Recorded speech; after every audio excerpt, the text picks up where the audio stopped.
ایک دو سوال کرنا چاہتے ہیں سر آپ سے. وہ کہتے ہیں کہ اتنے زیادہ مسلمان اسکالرز ہیں اس وقت پاکستان میں, یہ لوگ سارے مل کے ہمیں ایک سود سے آزاد اکانومی کیوں نہیں دے سکے؟ آپ نے اتنا عرصہ ہو گیا آپ مسلمان عالم کہتے ہیں, مسلمان عالم. ایک پرابلم بہت بڑا ہے کہ آج تک کیا آپ کے علم میں ہے, کیا کسی بڑے سے بڑے اسلامی دنیا کے دانشور کے علم میں ہے, کیا جامعہ ازہر کے کسی عالم کے علم ہے, کیا کسی سعودی عرب مدینہ یونیورسٹی کے اسکالر کے علم میں ہے کہ اللہ تعالیٰ کیوں سود کو اتنی لائٹلی لیتا ہے؟ اگر اتنا بڑا جبر اور ظلم تھا, اتنی بڑی زیادتی تھی, اگر سود اتنا برا تھا تو اللہ نے اس سسٹم کے خلاف کوئی سسٹم کیوں نہیں دیا ہمیں؟ اللہ نے قرآن میں صرف 3 آیتیں رکھنی تھی سود کے خلاف, صرف 3. اللہ نے وَأَحَلَّ اللَّهُ الْبَيْعَ وَحَرَّمَ الرِّبَا لکھ کے فارغ ہو جانا تھا.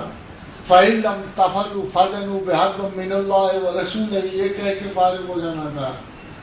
مگر خواتین و حضرات, آپ جن کو عالم کہتے ہیں, ان کو آج تک یہ بات سمجھ نہیں آئی کہ for God it was a very very simple matter. سود کا خاتمہ اسلامی سوسائٹی میں انتہائی آسان بات ہے. اللہ تعالیٰ نے ایک سطری قرآنی آیت میں اس کا اصول بیان کیا ہے, اور اس کے علاوہ زمین پر کوئی اور طریقہ نہیں سود ختم کرنے کا, اور وہ ہے کہ یمحق اللہ الربا ویربی الصدقات, کہ اللہ سود گھٹاتا ہے اور صدقات بڑھاتا ہے. یہ 2 کاؤنٹر سسٹم. صدقات کے سسٹم نہ ہوں گے تو سود بڑھے گا, اور جہاں سود بڑھے گا وہاں صدقات نہیں ہوں گے.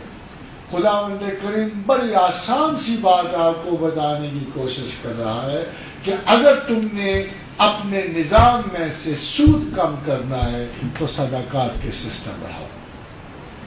زکوٰۃ کے علاوہ this is only one system in the whole world.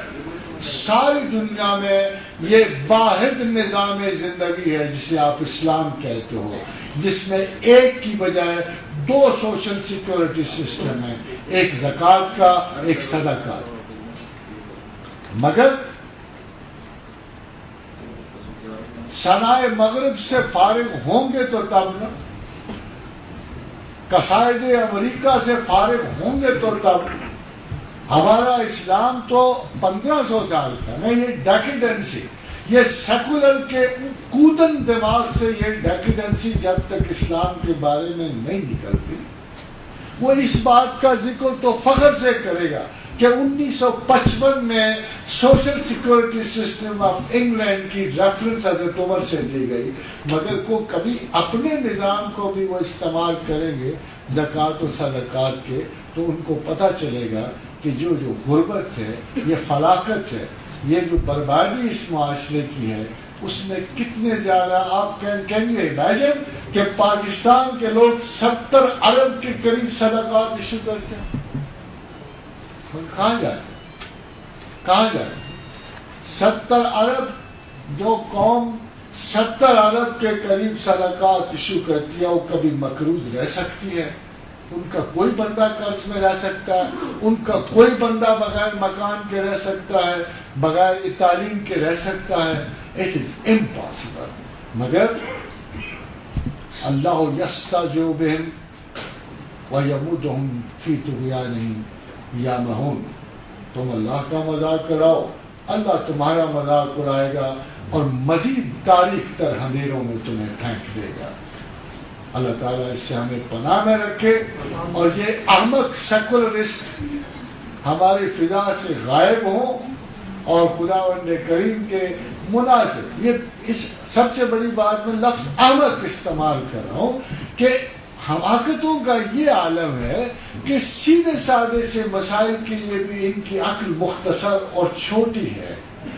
یہ اپنی گائیڈنس کے لیے نہیں,